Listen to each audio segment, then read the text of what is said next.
is my normal talking. How's that? Good? Bad? In my You brain, made a I face. feel like the coffee table is higher in here than it is in the living room. It isn't. I feel like that too. It is not. Right? Like I I'm feel like straining I'm now. more. Yeah. It literally can't be. No, I think it is. I Okay. agree. I think that the floor is lower here. Yeah, it's true. The ground is lower. If I there's don't need less to explain. pile on the carpet, That's- I know the INTP, and No, her really actually, wants to that's tell us how it's true. irrational. But that's true. This carpet is flatter than the other Right, carpet. but the length of the legs of the coffee table is the same no matter what room it's in. yeah, but The ground carpet, is further away. The No. carpet isn't buoying me up towards the microphone. Okay. Yeah, it's the pile. Texas. Yeehaw!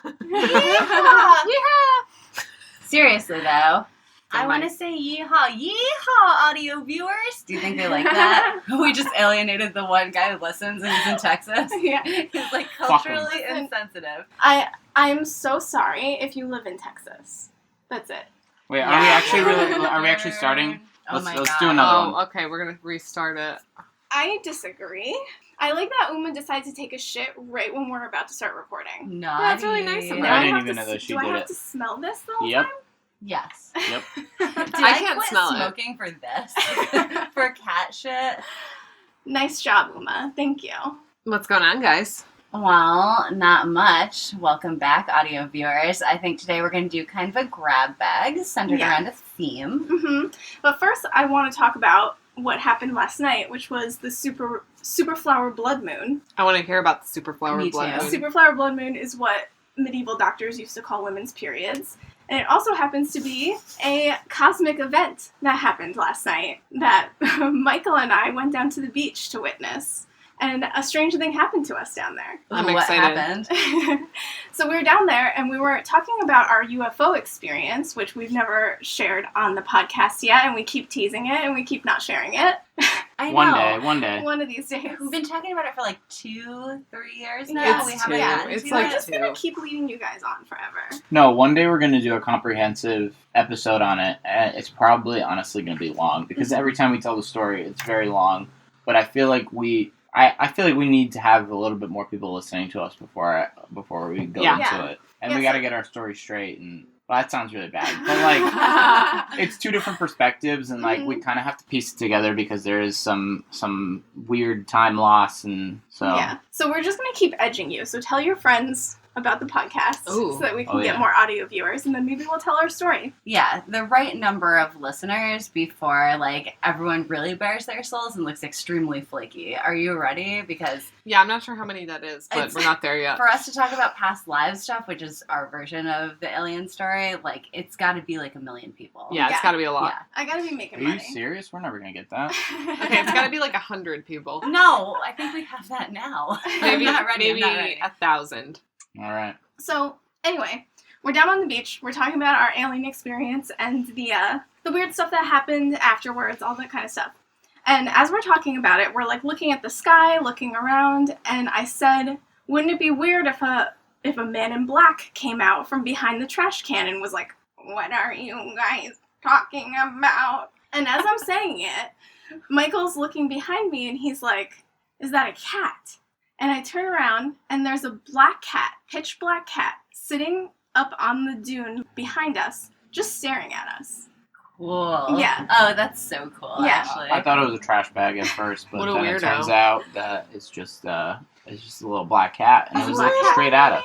It was staring at us, and so we stared back at it for a prolonged moment, and I started talking to it, and I'm like, "Hey, baby, like, what's up? Hello." And it like turns around, runs away. I run up to the sidewalk, and I don't see it. This is just an empty sidewalk. And I keep staring, and then it kind of like jumps out of the bushes again, keeps running, jumps back into the bushes. So we tried to follow it for a little while, and it kept like hiding from us, and we eventually left. But I'm sorry. I find it very strange that immediately after I say, "Wouldn't it be weird if a man in black was sitting directly behind us?" we turn around and there's a black cat sitting there. I agree. Oh, the world's cutest little man spy. Yeah. He's He reporting works for on the you. CIA. Oh, You know when they were gonna train cats to like sniff out bombs and stuff? It's that program. It's just extended now to like the X-Files. I mean, I've always thought that cats are aliens, so I guess this fully supports my theory. Edie is definitely an alien. Mhm. Oh, we have an alien cat ourselves. I don't know that she'd be a good spy, but I like that. Mhm. Can you tell us really quick what exactly the super flower blood moon was, in case anyone missed that who's listening? It was just an eclipse event. I think the flower moon is the moon that normally happens in May or something. Okay. Yeah, but So it was like a just- super moon, right? Yeah, it was a super moon, and it was the flower moon, and then because of the way that the eclipse was, the sun was shining through the moon, and it turned it red at certain points of the night. Oh, and we missed all of that, even So, though we were sitting on the porch. We didn't exactly miss it because before we went to bed, I could see it from one of our windows, and I didn't know I wasn't thinking about it, even though I knew that it was going to happen. I thought it was in a couple days or whatever. So I looked out the window and I saw it looked like a crescent moon, and I was like, oh, it looks so cool. And I pointed it out to you, but having no idea that it was actually part of the eclipse. And I wish I had noticed because I would have actually just sat there and watched it. Yeah. And it wasn't too visible from where we are. It was apparently mostly visible, like, on the other side of the world. Yeah. So. That's probably why we could see it at like 4. It was like 4:30 in the morning, and I could just see a little bit of red and like a little bit of what looked like a crescent. Well, I spent the whole day glued to my iPad watching a British guy break down like thematic character arcs in Neon Genesis Evangelion, so I missed everything. It was hours of this shit. It was so good, though. I want to talk about it with someone. That's too bad. Yeah, it's not going to be us. Yeah, it was really not. I'm so lonely. Please. Because today we're going to talk about Texas. Yeehaw! The ultimate horror story is literally just a word. Texas. It is pretty scary, but I want everyone to grab their 10-gallon hat and their kind of coming back around into fashion distressed cowboy boots and get ready to listen to our grab bag of horrible Texas experiences. Alex just hurt herself on the table somehow. How are you doing? Good. All right. I'm a little drunk Hmm. Oh, that's good for the best. in honor of Texas. Yeah. Yeah. I mean, I don't think that have we been drunk in Texas before? I don't think we drank when we were in Texas. We just wanted to get out as we quickly as we possible. got through it. Or maybe you started drunk, but you sobered up pretty quickly. Yeah, because you were in Ooh. Texas. Yep. That's ominous. That sounds like something that someone in a Quentin Tarantino movie would say. I started drunk, but I sobered up pretty quickly once I crossed the border. Yeah, it's pretty bad. So who wants to go first? Do you want to do yours first, or shall I do ours? I'll tell a couple stories first. Because my personal experiences in Texas, all of the horror stories either involve bugs or religious fanatics, which is pretty much Texas in a nutshell. Yes. Yeah. That's like 89% of Texas right there. Mhm. So, horror stories involving bugs include stepping on a red anthill, getting covered in red ants, and having to be hosed down by my cousins because they were attached to my legs. Your cousins or the aunts? The ants. So in Florida, I sat on a red anthill, Oh my and Alex's grandma had to hose my vagina off. No! I'm very serious. It was extremely painful, and I cried. They hurt so fucking bad. This was also at my cousin's house, which I'm going to talk about more later, but my cousin, they had a pool in the backyard, and I was swimming in the pool, and I came up for air, and I saw, like, some kind of dark form beside my head, and I looked over, and there was just a tarantula, like, Ew. suspended on top of the water right next to my Ew, fucking ew. face. And I was like, well, I can't move anywhere because the water will propel it into my face. So the only choice was just to sink down into the water and like stay down there and just swim away from it as fast as I could, Oh my god. which is exactly what I did. And I didn't That go back sucks. in the pool. I didn't know that they could float on water like that. I Yeah. mean, I guess it makes sense because they have like those Yeah. big feet or whatever, Mhm. but I thought they would like Wow. to be dry. I don't know Yeah. why. I thought No, they wanted to be create dry. surface tension and they just fucking Hang out. hover there. That's really, really fucked up. Yeah. And then my final bug story, which was one morning I come down into the kitchen and my cousin is in the kitchen and he's just standing there and he's like poking something between the counter and like one of the kitchen drawers. And I'm like, what the fuck are you doing? And he's like, oh, I'm playing with a scorpion. No.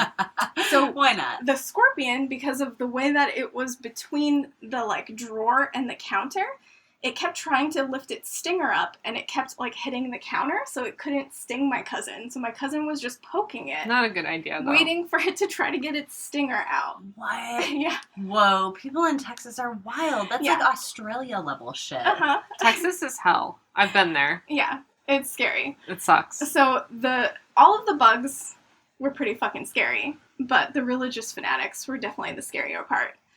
And the religious fanatics happened to be my cousins and my aunt and uncle. Uh-oh. Oh, no. Yay. Yay. So my cousins are originally from California, and all the best cults start in California. So they joined a group called Calvary Chapel. And Wait. They do, don't they? yeah, Wait. Oh, yeah. Because Jonestown, whatever, the People's Temple or whatever, Mhm. that's from California. yeah, Heaven's Gate, that's is that Colorado or California? I think it's California. You're right. Well, those are Yeah. my two favorites. And, Yeah, like, there you go. Yeah, I'm pretty sure Scientology. I I mean, I know their base is in Florida now, but I'm pretty sure it started in California. yeah. I thought Scientology started on a pack of, like, Pall Malls or whatever. Well, LRH. Cools. Yes. Oh, Cools! Yeah, he smoked Cools. Mhm. There we go, on his magic boat. So this Calvary Chapel group started in California. My cousins got involved in it, and my aunt got involved in it, and my cousins therefore got involved in it. And what happened was that a group of the people from the Calvary Chapel that they went to in California decided to move to Texas and start a church there, because there's not enough churches in Texas. Yeah, you gotta save the people of Texas. Yeah, they They need really more. need help. They- They need a lot of help. Badly. So they moved to Texas to start a chapter of Calvary Chapel there. And if you guys don't know Calvary Chapel, it's basically like a extreme born-again Christian group that was made by this guy named Chuck Smith. Of course, because they always have some generic name and a gross face to Yeah. go along with it. Yeah. Okay, so Chuck Smith, and it's Extreme Baptist, you said? No, it's a born-again Christian, like Oh. an evangelical Christian. Okay, thing. so describe I don't really have a good template for this. Extreme Bible literalism. Everything is truth. There's absolutely no allegory. You have a personal relationship with God, so you're personally accountable to God at all times. Does that mean that you get to fuck God? Yes. Yeah. So Mm, very, Nobody sexy gets to personal fuck relationship. um, Oh, even better. very short sidebar. Why is Bible literalism such a big deal? Because I feel like if you were really like a super big fan of the Bible, you would actually enjoy the allegorical nature Mm-hmm. of some of the stories. I just never understood that aspect that like you're a true believer more if you think everything was 100% real. It's also so crowdsourced. I mean, it Mhm. was so crowdsourced. It's like Yahoo Answers literalism. Yes. It's very weird. And Sometimes it sounds like Yahoo, like you're reading a Yahoo Answers yeah. page. Yeah, sometimes I think Yahoo Answers is smarter Mm-hmm. Oh, by a yeah. lot. And I did find it interesting at the time how occasionally they would say something was an allegory, but only when it was something that like was super implausible or inconvenient for them to believe. Everything else was completely literal. It was only the stuff that they decided was an allegory. Classic that cherry was an picking allegory. of the Of Bible. course, yeah. Yeah. So they're not like almost everyone I've ever heard of. They're not actually Bible literalists. They just say they are, right? Yes. Because no one really can be because Yes. it's so contradictory as a text that it would be impossible. It struck me as a group of narcissists who really enjoyed the fact that saying God said so is the ultimate trump card. Oh yeah. Yeah. I know about this one. Pun intended, or Mhm. Remember we Okay. used to just be able to say that? Though? Yeah. yeah, that's a shitty word now. I know, it's dirty. Yeah. So basically what happened was everyone in my family knew that my aunt had joined this group. And people were kind of like pulling away from her, and they weren't really having too much of a relationship with her. And my mom decided that we'd go visit her. But before we went, she was very like, listen, I know that they're like this. It's okay. Like, we're going to say, if they ask us to go to church, we're going to say no. We're not going to get involved. They're not going to rope us into this. And I was like, okay. And at the time, I had a very good relationship with my mom, and I trusted her, and I believed that this was going to be the case. Yeah, as you would. Like, Yes. you're going to visit them as, like, because they're your family and you love them and they think some weird shit and Mhm. whatever. It sounds reasonable to me so far. Yeah. And we were like, well, if we don't go to church with them, we don't really have to be exposed to this, and we'll be fine. So we get there. The first day, it starts the first day that we're there. They immediately are like, we got to go to church. And I think my mom said no, and we just stayed at their house that first day. And then the second day, I guess something happened overnight. And my mom decided that she was going to go with them the second night. She saw God. Yeah. Uh-oh. Uh-huh. So she decided she's going to go with them the second night. And I immediately started panicking. By the way, I was like 15 probably at the time and not religious in any capacity. I was questioning my sexuality. I was really into horror and like all kinds of weird stuff. And I just knew that like anything I present or say or look like to these people is going to make me a target for them. Had you even had any real exposure to Christianity at this point? No, we were like Catholic, like with quotation marks, Okay, like okay. when I was little, and it was like not a big deal. We like went on holidays, and we really didn't go to church, and it wasn't. Yeah, I was, and like my mom even went through a phase where she was like, "We're witches now," and she was like, That sounds about so right. like yeah, like we were not raised Christian at all. So she decides she needs to go, and I don't know, I started having an allergic reaction, and I think it was to their cat, or maybe it was just to the idea of stepping foot into this church. Are you sure it was an allergic reaction? It wasn't God telling you to go to church? Right? Like, my face started blowing up and getting covered in hives and stuff, and Yeah. they made me come with them anyway, but because I was freaking out, within, like, the first 5 minutes of walking into the building, they told me to go sit in the car and wait there. So I was sat in the car for that first night, and I don't know what happened in there, but my mom came out, and she had pledged her soul to the Lord in that building. And she was Why is she so fully- easy? It was like a personality change fully overcame her. I have a theory. Mm-hmm. They were serving Blue Moons. Yeah. Oh, might have been. Oh, okay. So she, like, I don't know, she made a declaration, because they would do a thing at the end of every sermon where you could come up to the front and, like, make your declaration to God, and in front of everyone you would get on your knees and vow yourself to the Lord. Do they do the shaking and the trembling and the You know what, they actually didn't do too much of, like, the speaking in tongues Aw, and speaking man. in but they had this, like, Christian rock group at every I bet all one those of guys these were meetings. hot.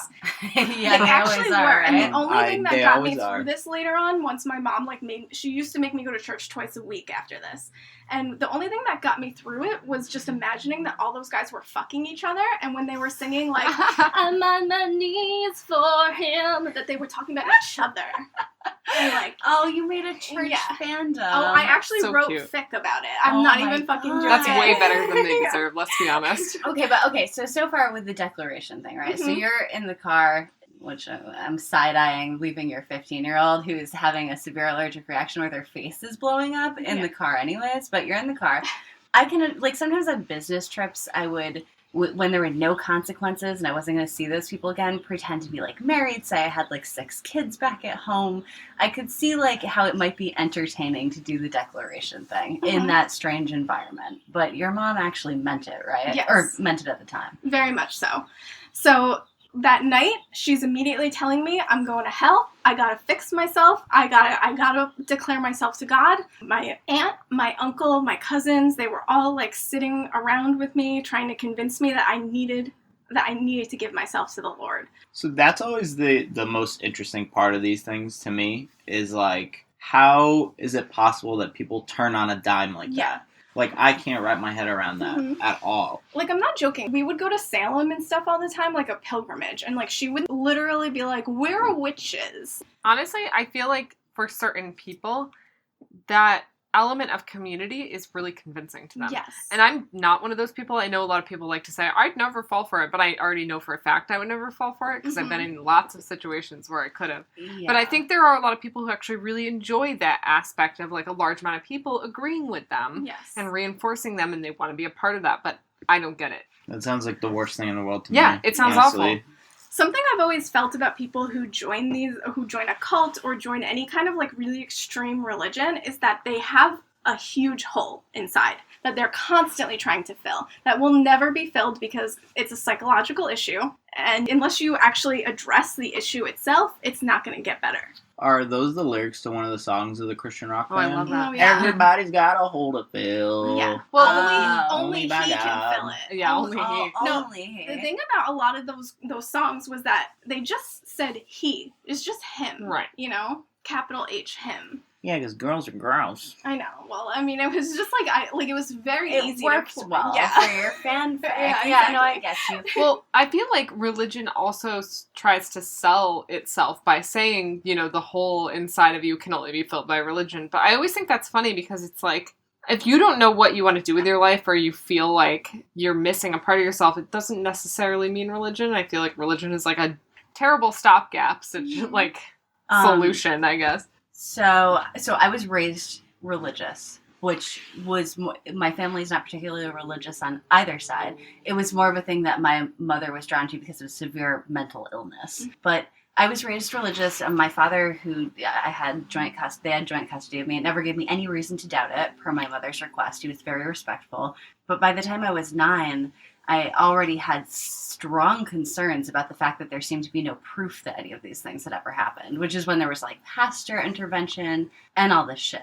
But I think for most people, it's totally plausible that if you're a certain kind of person, you are going to eventually start questioning this. Yes. Like, the community will not be enough to hold you up. I mean, if you go on, like, Ex-Mormon or something, there's shitloads of people in their 40s who are like, oh, God, I Googled this for the first time, and now I'm out. It can happen at any time. Yeah. The getting sucked in is more confusing to me. Yes. And it happened so quickly with my mom. Like, it was literally that same night that she was acting like she was my personal savior, and I needed to turn to Christ immediately. But I think she probably loved that idea that she could be the only one to do that for you. You know what I mean? Or she would show you the way. Yeah, so it didn't really work at first. Obviously, well, it didn't work at all, but she could tell that it wasn't working. So she was like, well, we're going to have to resort to some extreme tacts. So on one of our last nights in Texas, she took me to the church with my sister, and they brought us into this room in the basement. It was like a finished basement. I'm not talking about like a basement, but they had like a downstairs area there was no windows. It was just kind of like this weird little room. I'm sorry, real quick. Did you mention how old you were at the time? I was 15. 15, okay. 15. Well, how old was your sister? She was like 9 or 10. So they brought us into this room, and it was my uncle and a couple of the other men that were pastors in the church. This is good already. Yeah. And my mom was sitting there, and they put a cupcake in the middle of this like circle. They had us all sitting on the floor, and they put this cupcake in the center of the circle. And my sister, like I said, is like 9 years old, and they start telling us all about hell. Like, they're trying to scare us straight. They're really emphasizing how terrible hell is and how we don't want to go there, and how if we don't immediately give our souls over to God, like, we're going to go to hell when we die, and we're about to go on a plane, and what happens if the plane crashes on our way back to New Jersey, and, like, don't we want to give our souls to God before we die and go to hell? And at one point, one of the pastors says to my sister, why don't you reach for that cupcake? And so she goes to reach for it, and he takes a knife out from behind his back and goes like he's gonna stab my sister in the hand. And he goes, that's what the devil does to you. He gives you a temptation, and then he claims your soul. And I just sat there, and I'm like, You can hear This is the childhood so- trauma happening. yeah, fuck. I'm like, You can hear it. are you all serious right now? For real? Serious? And obviously, there was no chance that I would ever believe any of this bullshit, but at that exact moment, I wanted to know everything about the Bible so that I could argue with them, because they lit a fucking fire in me. Like, and it was the opposite kind of fire that they wanted, because I then read the Bible cover to cover, and the next fucking time that, like, well, in the interim, all this crazy shit happened.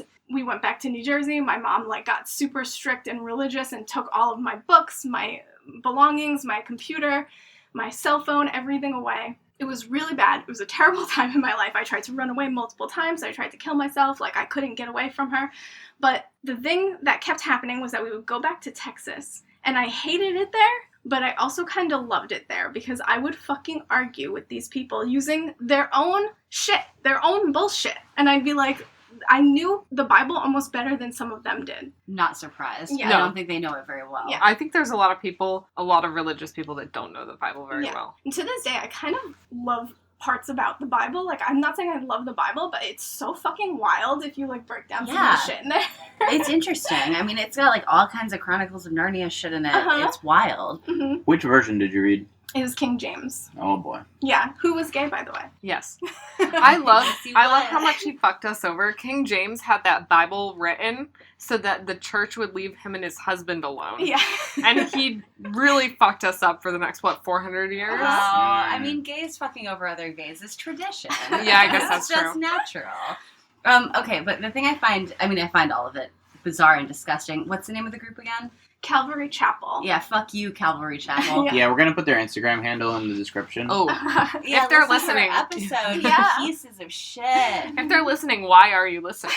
Yeah, it's obviously not godly. He'll say Mhm. it. Yeah. But it's also weird to me that she continued on with it without the immediate peer pressure and gratification of the group. So she was doing it to you at home. Yes. And then, as you didn't give in, what, did it become more of a challenge for her? I think that eventually she kind of gave up on trying to get me in on it. Me having to go to church was like a thing that she would use to get me to behave in other ways. Like I could skip church for the week if I did this or so on and so forth. And eventually she kind of like eased up on me somewhat, especially like when she realized that I was going to leave the state because I was so ready to get away from her, which I did anyway. And Good move. yeah, and then she eventually left the church because they told her that her ex-felon boyfriend was problematic. So, but that's a whole other story. Wasn't he black and that was really truly the problem? That was truly the problem. But that it was interesting that watching her daughter almost get stabbed wasn't what made my mother decide to leave the church. It was them questioning her about her boyfriend. Yeah. But you know, That's a line too far. absolutely. Yeah. I really like to imagine that the guy who with the knife who was like attacking your sister with the cupcake or whatever, I can picture him going home or like going to like seeing his friend or something and just being like, "You will not believe I scared her straight today, this little girl that came in today. I told her about God. I showed her the knife. I did the muffin trick that I always do, the cupcake trick that I always do. You know, I didn't usually do it on muffins, but we didn't have any muffins today. It was Susan brought cupcakes in, so we had cupcakes. I did it with a cupcake, and it worked just like the muffins, and it was great. I think she's considering it. It was a good day today." All in a day's work. Yep. You know, it's funny because this is not Texas related at all, but it kind of does have crossover with like my mom's religious journey where like she waited until not all of her kids were grown up. I was an adult. My middle brother was a teenager, and then my youngest brother was actually still like 8. But then she got really super into it, and she's not involved with any group, unlike what your mom was, but I feel like there is that thing of like, oh, she gets to tell us something that we can't possibly question, and if we question it, then she can immediately say that it's Satan or somebody influencing us. So it's like the ultimate gotcha. Like you can never... I don't even think my mom is really actually religious. Like I don't think she's ever even read the Bible, but she's really hard on the whole like I know everything now because I'm religious. That's really interesting though that she's kind of a lone wolf because I don't feel like you see that often. You know, it's She's like you were saying before about the community. People love the community. My mom is not a community person. She same. loves she's just really into Alex Jones and all the like crackpot conspiracy theorist YouTuber kind of things. Oh yeah. So yeah, that's where she gets it from. I'm sorry, Rachel, I cut you off before. What were you gonna say? I have no idea.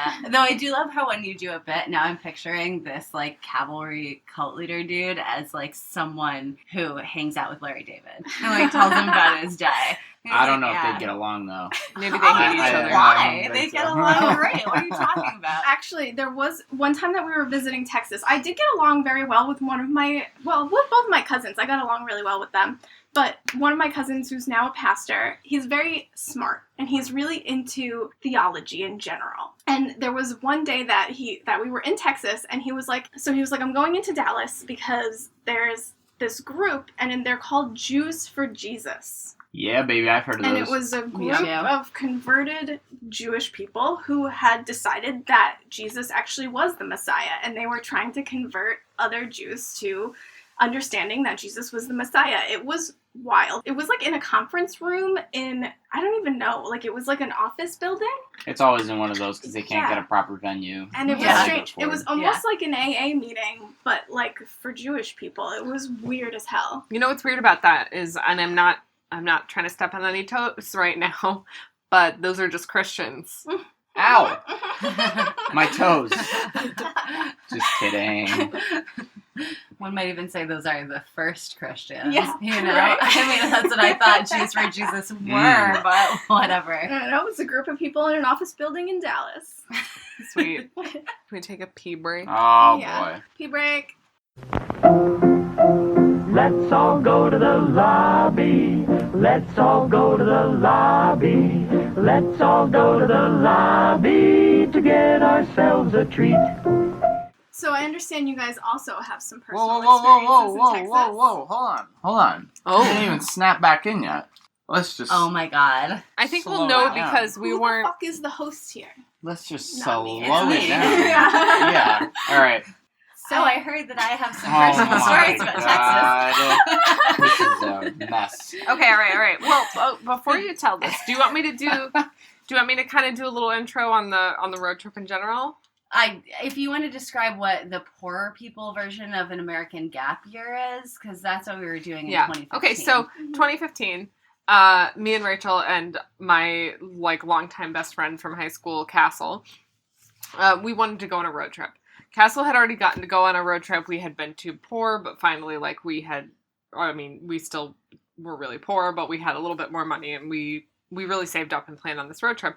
So it was a 3-week trip where we were going to go down to New Orleans first, drive across through Texas to Sedona, Arizona, go up to the Grand Canyon, go out to California to visit some friends of ours that live in near Hollywood, and then cut back across and stop at a couple places on the way back. So we had a really tight timeline because for 3 weeks, that's actually not very long to do all of that. I mean, Texas itself takes 3 days to cross.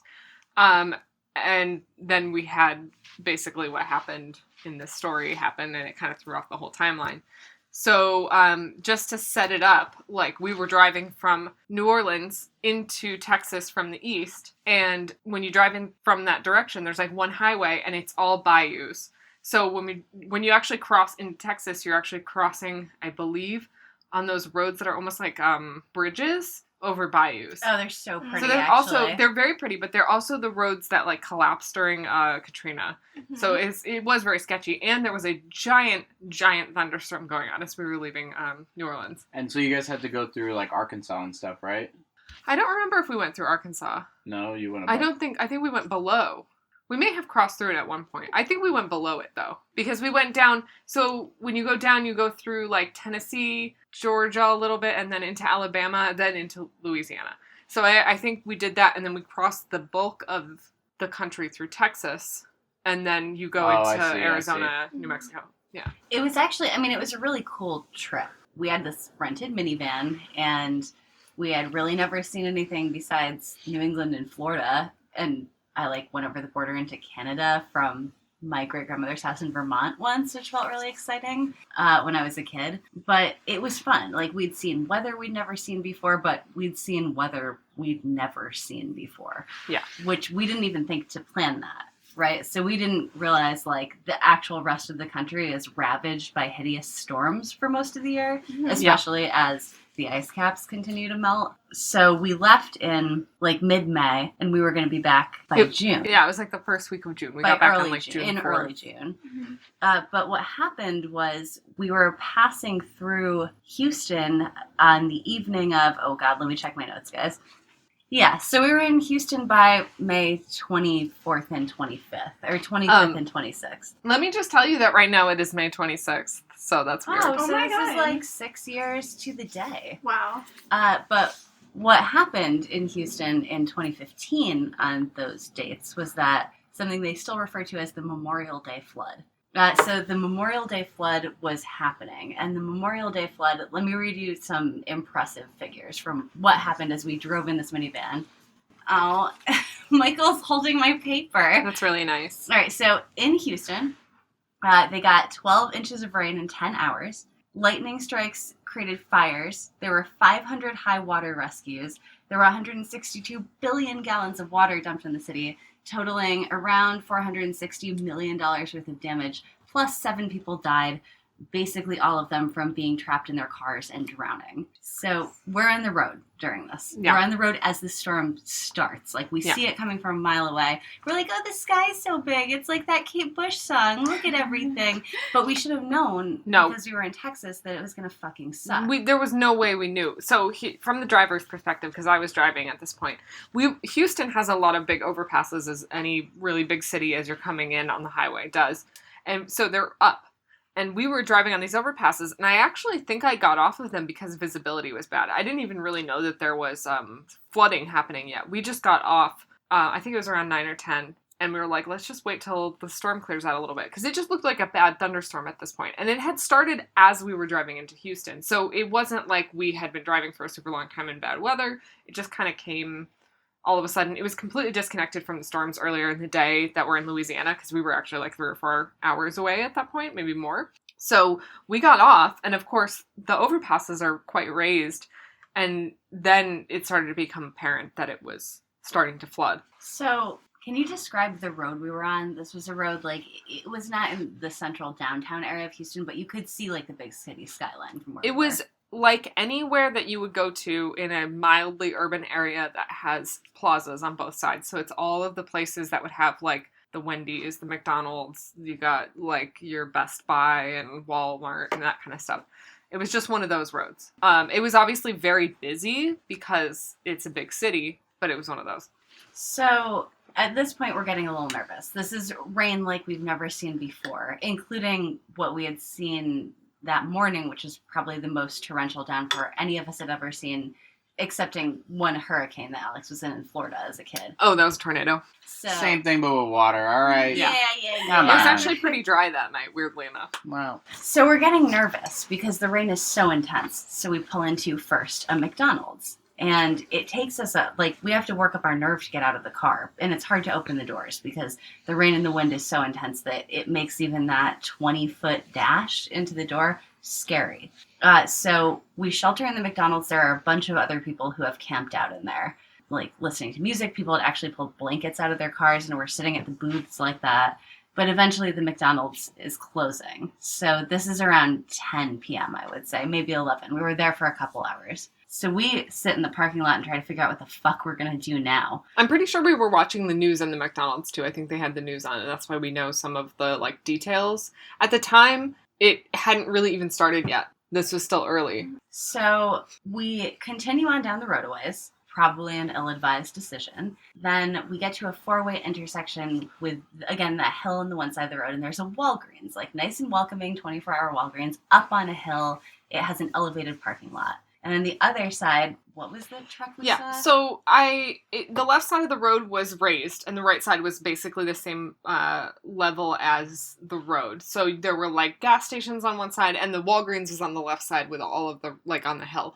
So I was looking down this intersection that was right after the Walgreens. You know, like the Walgreens is on the corner, and I see this pickup truck. It's driving through the water, and then it starts floating away.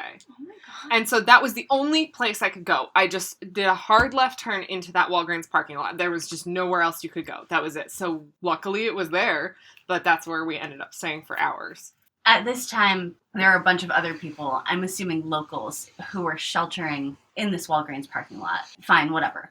So we went in. They actually had an unlocked bathroom, which was amazing. I'd say that's the one good thing about Texas is I never wanted for a place to pee because there was either a public bathroom or no one living there for 100 miles, so you could pee anywhere. But it was fine.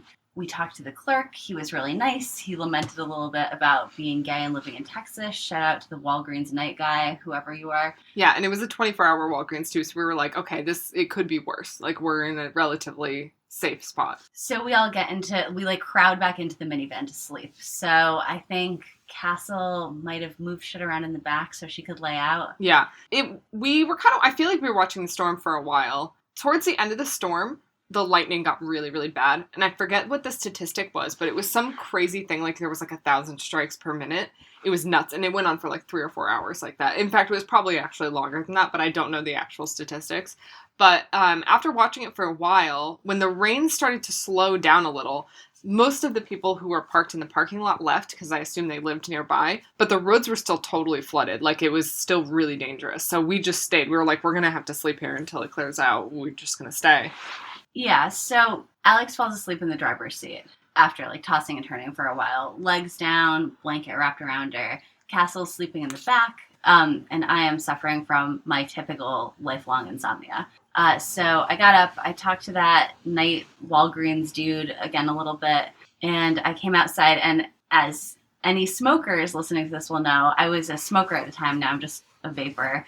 You will brave anything, including a storm that caused, like, almost $500 million worth of damage and was actively killing people on the road down from you, to have a cigarette. So I was kind of hiding under the awning of the Walgreens at this point. It was late. I mean, when did I wake you guys up? I believe it was around between 3 and 4 a.m., I think. Yeah, I think you're right. So I was under the awning and a car pulled up. And also, as anyone who knows me knows, I have the worst memory of anyone alive, which is good in some ways. Like, you can tell me a story 50 times and it's like the first time for me. It's like I was just born. But in other ways, I'd be a really, really bad eyewitness, which sucks because I think what happened is that I interacted with a guy who's probably killed people. So I have everything I can remember about him written down, and it's not fucking much. And I'm going to read it to you right now. So thank you. Michael is, like, literally being a human stand for my ratty old notebook right now. I like the figure that's behind everything. Oh, and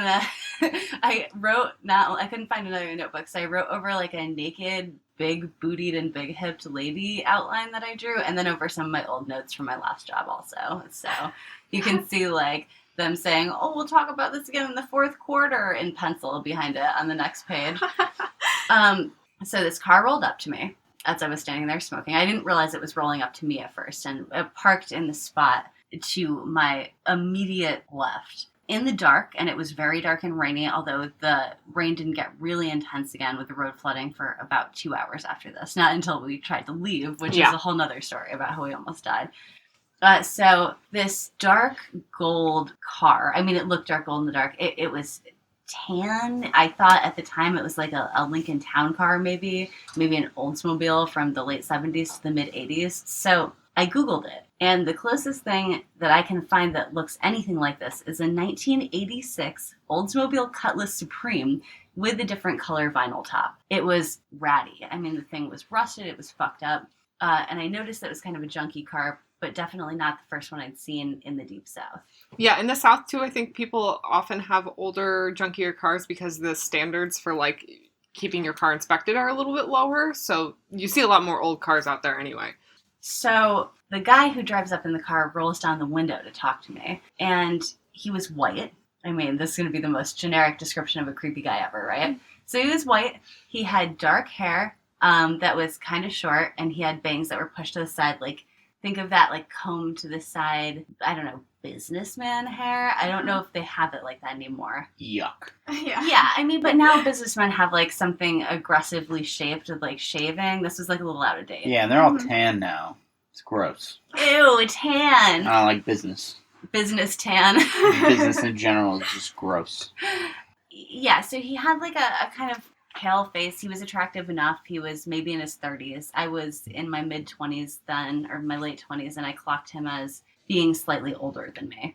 And he had a pullover on. It looked junky, too. I think it was a tan zippered pullover, like the kind that zips up to the neck. And he rolled down the window. It was a hand crank window because it took an eternity, and I was still standing there smoking. And he leaned out of it a little, and in the sweetest voice, he asked me, "Are you making time?" So this is weird because in my mind, I immediately recalled my father telling me that was something that Johns would say to prospective prostitutes to find out if they were on the clock. I Googled that today, and I can't find it, but I still think it's true. I thought he was checking if you were a watchmaker. Oh. Yeah, But yeah. I feel like I've heard that too. I've definitely You heard couldn't it. find anything when you Googled it? Because I I really couldn't. think I've heard that. I've definitely heard it. Yeah. I Googled in quotes like making time, prostitute, and all this stuff, and nothing. Well, are you guys all prostitutes? Because maybe you've heard it. We're Oh, I sex didn't. workers. yeah. Because I remember Yeah, saying excuse it, us. but I don't, you know. So here's the other weird part, and I know I'm not trying to make a generalization about how people dress, but let me describe what she was wearing at the time because I feel like that's actually like it's sort of a weird person to target for that. She was wearing a extremely long knitted, like 70s duster sweater. Oh, like just extremely long, like head to toe duster sweater. And like moccasin boots that were like old slippers. Well, like it nothing sounds, It sounds to me like she's naked under that. Yeah, so well, that's all true. All she had to do is just open up that Yeah. that duster and... I mean, I'm not saying, like, I'm Well- sure, I don't know what people actually wear when they are sex workers, but it just was very, like, I'm trapped in a storm right now, not, like, Yeah. you know what I mean? Yeah. Are you sure she wasn't dressed like a stereotypical flasher? I mean, maybe she was, That's I don't kind of know. what it sounds like to me. But the like, other weird freaking part out. is that the roads were still really flooded, and it was actually very dangerous. We hadn't seen anybody pass. This is the first person who came along. So it's a really, really dangerous idea to be driving around right now. So I was like so creeped out by him, right? And embarrassed too. I mean, my first reaction was embarrassment. He had been pretty mild when he asked me that. So I was like, oh no, oh God, I'm with people. And then because I felt uneasy, I hit the lock and unlock button a bunch of times on the minivan keys that were in my hand. So That's what woke me up. Started honking and like Mhm. woke them up. And his face went from pleasant curiosity to complete rage and horror in a second, like enraged. It wasn't like the embarrassment of a dude who picked up, well, maybe it was. I mean, maybe he had a small trigger, but it felt so much more significant than the embarrassment of a guy who mistook you for a prostitute. It felt like wrath. Without rolling up the window, he immediately started backing away. And he backed the car down. He reversed the car without turning or anything, down the slope of the Walgreens parking lot, down the intersection where we had previously seen the guy in the pickup truck floating away, and disappeared into the darkness immediately. And I actually woke up to see him going, like, reversing down the entrance. Like, that was, like, what I saw, and I was like, what's going on? I had no idea what was going on. Did you feel menaced by him before he like switched on you, or did you have like any instinct that he was a dangerous person before that switch was flipped? None. And I actually think I am decently good at grasping when people have that like evil underlayer to them. But the rain, the unfamiliar territory, the fact that he rolled up really quick and I thought he was parking there. And then when he asked me that question, it was said so mildly, it meant that it all happened so quickly that I didn't have any assumptions until I saw his face change. Right? Like, I hit the alarm on the car, but I did it, one, because I think a lot of women have ingrained in them, let a guy know you're not alone. And I had two people in the car. And two, I was so mortified that I wanted to, like, create a distraction. But when his face changed, everything changed. I mean, instantly it went from, like, a strange misunderstanding to something very creepy and loaded that had happened. So we talked about it. I mean, we didn't put a ton of significance into it. Yeah. We had more than enough trouble getting out of Texas after that. Yeah. But we did talk about how it was the worst possible time, no matter how horny you are, to go trawling for a prostitute. Right, like who's looking to pick somebody up in a storm where basically we had listened to the radio and they're like, do not travel, stay off the roads, people are dying in their cars, there's 1,000 strikes of lightning per minute. And at that point the rain had slowed, but the flooding was still there and the lightning was still happening. It was still very dangerous. It's 4:00 in the morning. Not that I think that's not, I do things at 4 all the time, but you know what I mean? After a storm like that, are you really going to go out and look for a prostitute to pick up? Like, it just seems unreasonable. So it was weird, but so many other weird things happened on this trip. We didn't think about it again, really. We talked about it idly a couple times. Yeah. So fast forward to 2018. I am reading The Stranger Beside Me. Is that the Anne Rule book? Yeah, which the talks Anne about Rule Ted book. Bundy for like the second time, and I was interested in all the people who thought they had escaped from Ted Bundy. So I was like, you know, what if I had like a little serial killer escape? So I just idly Googled, like missing woman Houston area. And of course I came up with a shitload of stuff about the killing fields immediately. And I came up with, I think, like the redhead murders. Maybe not. That might not have been as big of a thing until they sort of like reactivated that cold case a couple of years later. But then I came across a Jane Doe that had been found by Lake Houston, which is actually about an hour and a half away from Houston proper, in 2018. They just found her head. They found it in a black trash bag. And she had red hair, and we're gonna put this on our Instagram page, but I'm gonna show you guys, even though I think I've already showed you, the police sketch of this woman and then how I looked at the time. Okay? Yeah, so it's worth noting that Rachel has had lots of different hair colors, but at that time she had essentially the same hair color she has right now, which is a dyed, very natural looking red hair, like an orange red. That's the woman. Mm-hmm. All right. And didn't they specifically say her hair was dyed, too? And that's me from a couple days after Wow. this encounter, right? That's Okay. creepy. So Jesus Christ. there's, I mean, as much as you can ever take from a police sketch of a Jane Doe, there's a resemblance. There's like a hair color, eye color, overall age resemblance. So this woman's head, they still haven't found her as of now in 2021.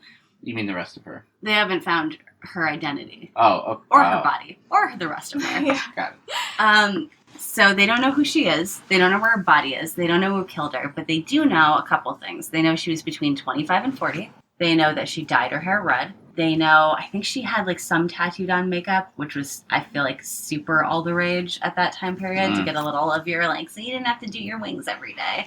And she had good teeth, which was pointed out because they said it was unlikely that she was a transient or habitual drug user. It doesn't rule out sex work at all, but it does rule out that this was just a homeless person that he picked up who'd been homeless for a long time because they were a meth addict or something.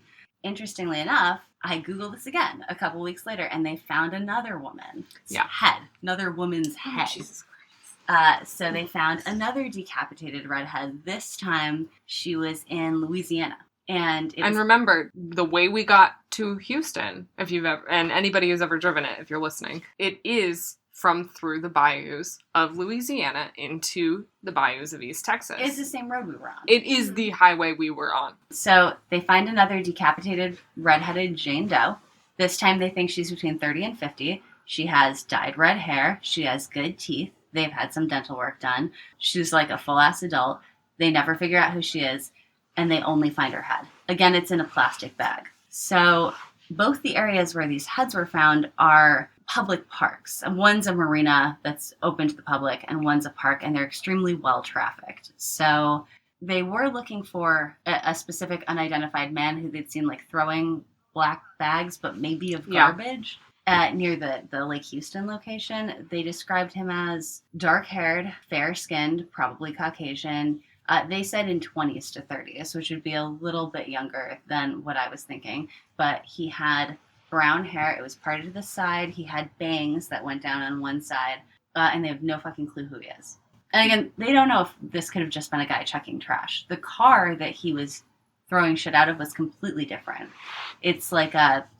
Maybe we can post the link to that article or something, but it's like a pickup truck with a cab on it, and it's a blue-green color, and it's rusted. It's, again, a rusted out, like, piece of shit car. It had, like, duct tape over one window, and that was from eyewitness reports. But they never found him. They still don't know who these women are. I don't know if anything else has come up, because the last thing that you can see about it is that the Louisiana police were talking to the Texas police, and all of a sudden there's no more news about it, which makes me think task force. Isn't that how it always happens, though? Yep. It's that they, suddenly it just goes cold out of nowhere when nothing has been found. I swear to fucking God, I hear that shit all the time, and I don't fucking believe it for 1 second. I love it. It's like, let's wait for another person to die before we research this any further. Yeah. But I mean, I think there's two ways to look at that. One is they ignore when sex workers are killed. 100%. I mean, 100% in this country and probably every country. Yeah. They also kill sex workers themselves, so. Mm-hmm. Of course. I mean, you wouldn't be a cop if you didn't want to murder at least one woman, right? Yeah. But the other thing about it is that I think a lot of times when there is a suspected serial killer, especially across state lines, that is the exact moment at which the public stops hearing anything about it forever, right? Or at least until it's such a cold case that the task force has been disbanded. Mm-hmm. I personally think this may be one they're working on now. and they were actually looking for tips at one point. Yeah. And I encouraged you to send in a tip. I know, but I feel like I don't want to cloud an investigation with my terrible memory. But you told me the whole story directly after it happened, and it's always been the same. So I really don't think that it would change much. I mean, they're accounting for the fact that maybe it's not 100% accurate information, but at least they could say, okay, maybe he was around in 2015. Yeah, there's always a possibility that if they have a suspect that they're trying to pin his location down, and, like, you saying, I saw this person on this day at this place, like, it could help them narrow that down. Yeah, location. like, if they got one of those little maps with the red pins on them, Oh, and Yeah, the string. then No, but legitimately, like, just your suspected sighting, Mhm. if they can place him on a map and add that to the scope of, like, all the other places he might have been seen, it could further something. Yeah. So, Maybe I'll do it. I mean, I actually went so far as to type up something to them at one point, 2 years ago, but Mhm. never went through with it. To be honest, I've never heard anything good from anyone who ever called into a tip line or gave a tip. I But know, apparently they are very dismissive of anyone that has anything to contribute. So, but it's, at least if you do it, you know that you did it. Yeah, Right. like I did everything I Yeah. could or something. right. But I I think mean, do it for yourself more than anything. what do you guys think? I mean, I think it's still likely that what happened was the horny guy in a bad storm was looking for a hooker and I didn't fit the bill. But it is very No. creepy, right? I think he was a serial killer, and I'm going to tell you why.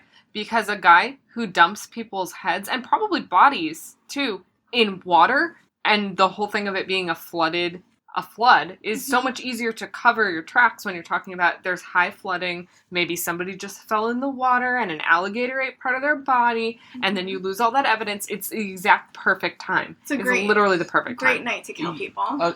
While I do agree with you that I do think that he's, I don't know if I could say that he's a serial killer, but I could say that I think he was out for murder. But so the thing that I find interesting is if he has been known, if this is the same person, he's been known to throw bodies in the water in the bayou. One, I don't think that's a smart thing to do at all because bodies end up floating. But also, I mean, he could have been a stupid murderer. But it does seem like a bad time to try to kill somebody. Because if your thing is going to be beheading redheads, if you try to do it in the middle of a storm, it's not going to make sense. It's going to be a clear murder. So I don't think he was using the storm as a way to cover it up. I think that, if anything, it just happened that he needed to do it that night. But I don't think we could say that he was like, well, it'd just be easier to kill somebody in a storm.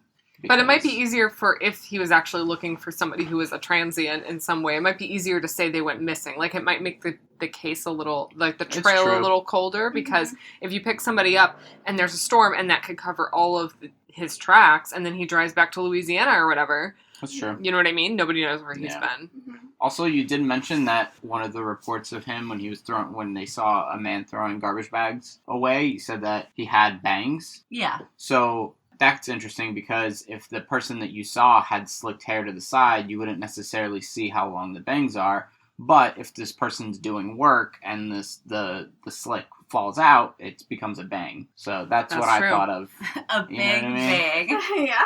I don't know. I just thought that was interesting. No, it is. I mean, the different cars thing, I feel like you could still explain. Oh, yeah, Right. especially junkers. Again, The bangs too. You could like, explain. white, creepy-looking men in Texas are a dime a dozen. So it Mhm. could easily be some totally different guy who was just dumping his garbage because he's a lazy fuck. And they're like, oh, someone dumped their garbage there. Did he have the head?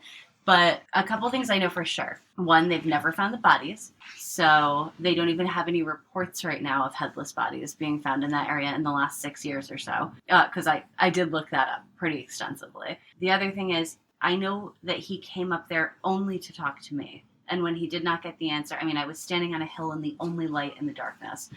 And when he Yeah. didn't get the answer he wanted, he left. So there Well, was you had to nothing have else that been brought him looking there. around, too, because the way it was up on a hill, you know, it was up high enough that you would have had to turn your head while driving and really, like, look for somebody. So he saw you, and he must have immediately made the decision to turn right in there. Meaning he was looking for your hair. Yeah, which was lit by the light I was standing right under at the Walgreens. So I don't know. It didn't leave me with deep-rooted trauma or anything. I think that I could probably not identify him if I saw him again. But the face he made, that snarling face, that's like a face you see in a movie to let you know the bad guy's really bad. It's Yeah. not a face I've ever had made at me in real life before or after that. Well, also, you didn't fit his criteria, and that can be very angering, too. If he is a serial killer, let's say, that can be a very angering thing to a serial killer. Think of how many times they've told a story where they found out, you know, like, even Dahmer saying, like, oh, I found out that guy was straight and it didn't feel right. I mean, his reaction wasn't necessarily anger, or at least as far as he No, tells it it. was just a pity kill. Fucking asshole. But you know what I mean? Like, you have to fit that criteria, and I think because you didn't, the reaction is anger. I mean, there's a lot of, like, if he's a, what do they call it, a sexual killer, like a psychosexual killer, right? It's like it thwarted his thing. Or he was just about to bust a huge nut. I mean, Maybe. right? I think it was quick thinking on your part to start, locking and unlocking the doors. Do you ever feel like kind of almost glad in a certain sense that something like this happened so that you kind of know how you would react in like an even more extreme situation? I love it. I like knowing that I'm not as stupid as I assume I am on a daily basis. Like, I think that I reacted appropriately for the situation. Mm-hmm. I wish that I had the presence of mind to, like, look at the guy's license plate. But I don't think I'm not like a detective. Who even knows if it's registered? I mean, people like that often have cars that aren't registered to them or whatever, Yeah. Having a reaction at all is a good thing. So I feel like anytime I've had any kind of situation that was like a near miss situation, I kind of just freeze and hope that it goes away. Yeah, it's those different categories of human behavior. It's like fight, flight, freeze, or lock and unlock your rented car. Right. That's really funny, though, because last night when you mentioned the Men in Black, I said if the Men in Black showed up right now, I would just go straight into the water. Mm-hmm. And I don't know why that was my move. reaction. Like, there were a swarm of bees, but, like, and I'm in a cartoon, but, like, I would have just gone into the water. I would have gone swam away, I guess. I don't know. I think it's great. It's the biggest thing on earth. They'll never find you there. But, there you go. Done.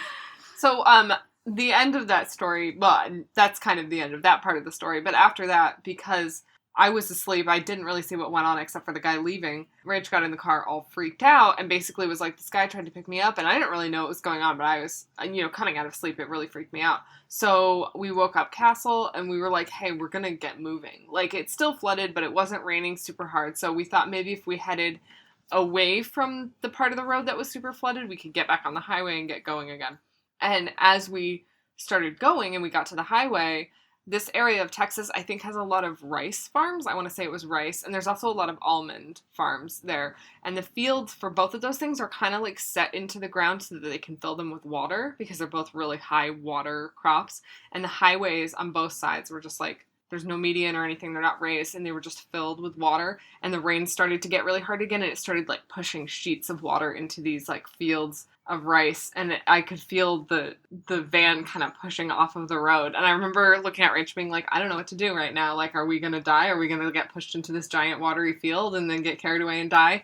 And she was just like, just keep going. And eventually we got to a truck stop, which I don't know if anybody's ever road tripped. Truck stops sound really scary, but they're actually very safe. Well lit, they have cameras everywhere. Generally, the truckers are really actually concerned with people's safety, and the people who work there are too. So we were quite safe. Chain truck stops. Yeah, I'm talking about big time truck stops out west. They have them in the south too. They're very safe to sleep in the parking lot in your car. So that's where we went, and then we eventually fell asleep. Don't you think it's kind of funny that in Texas they hate immigrants and liberals so much, but then their two biggest farms are rice and almonds? Well, yeah. Just yeah, I think it's funny too, actually. I'm going to be honest. Fuck you, racist Texas people. Yeah. But yeah, I mean, at the time, that was part of it was, at that point, when we were on the road and the car started getting swept off the road, it did seem like we were going to legitimately die. So some potential serial killer was pushed way out of my mind for a long time. We definitely almost died at least once in Texas. That was, I feel like, also an important moment in our relationship, even though we'd already been together for so long, because I felt that we really faced death together at that moment. Yep. And I wasn't, like, miserable to be facing it with you. I was like, okay, this is all right. And luckily, like, I think part of what really was, I mean, I'm not going to say it saved us, but one thing that was really safe was the fact that the minivan was so fucking huge and heavy. I actually think it was helpful in getting through that flood. Yeah, shout out to Castle for all those shoes you brought. Because they probably saved us. Yeah.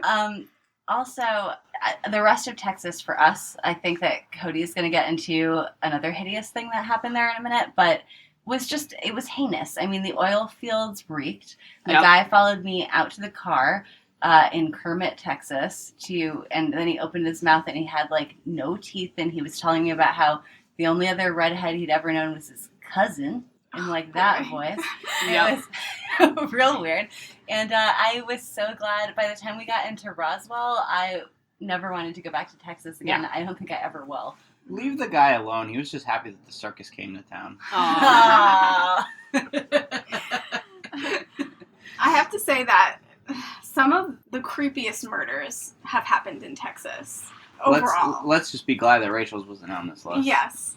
Thanks, guys. Yes. But one of the creepiest murders to me is the Austin Yogurt Shop murders. I've never heard of this. Okay. I have. Is it like regular yogurt or froyo? Froyo. Yeah, this Okay. is froyo. You gotta be right? specific, Ooh, please. Yeah. It's nice and warm out. I could go for some froyo. Yeah, it would be nice. I'm just going to really briefly summarize it, but briefly about the victims. The victims are Amy Ayers, who was 13.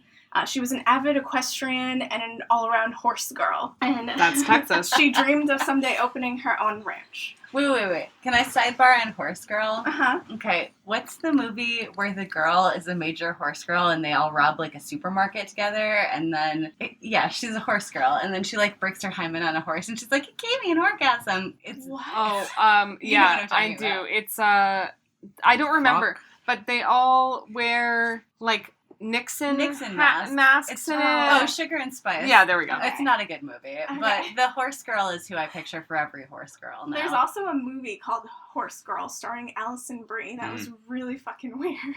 I still need to watch that. I bet it was. Anyway, so we have Amy Ayers, 13, horse girl. Her best friend is 15-year-old Sarah Harbison. She was a competitive athlete involved in cheerleading, basketball.